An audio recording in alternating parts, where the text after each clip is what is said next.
Gospod Janez Kerin, kandidat za župana mestne občine Krško, je tudi član društva Modra smer, tako da mi smo imeli redni zbor v ponedeljek 22.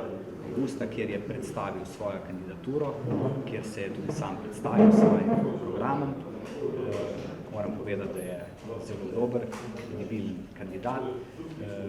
Mi smo se takrat odločili, da bomo na nadzornem odboru dali še to funkcijo, da se o tej podpori odloči, ker nas je zaprosil, če bi postali njegov zastopnik, da bi ga zastopali na lokalnih volitvah za župana mestne občine Krško.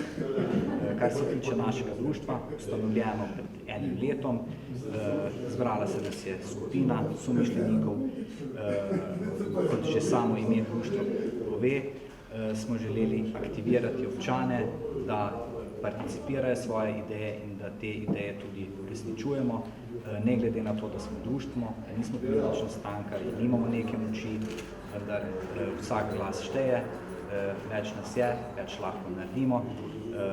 In tako se je že zgodilo, da smo podali nekaj dobrih predlogov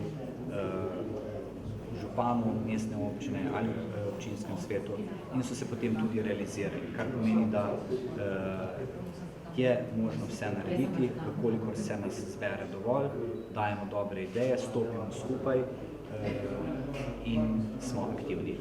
Tako da naša želja je aktivirati občane, je ta del sedaj malo zamrl. Mi z listami oziroma s kandidati po posameznih volilnih enotah nameravamo kandidirati. Tukaj edino je še to vprašanje, ali bo gospod Janez, če bomo mi zastopnik njegove kandidature ali ne. Je pa v vsakem primeru gospod Janez neodvisni kandidat, ki bo šel, tako kot je povedal, s skledanim podpisom v kandidaturo in prav tako mislim, kot društvo bomo enako morali tudi mi narediti.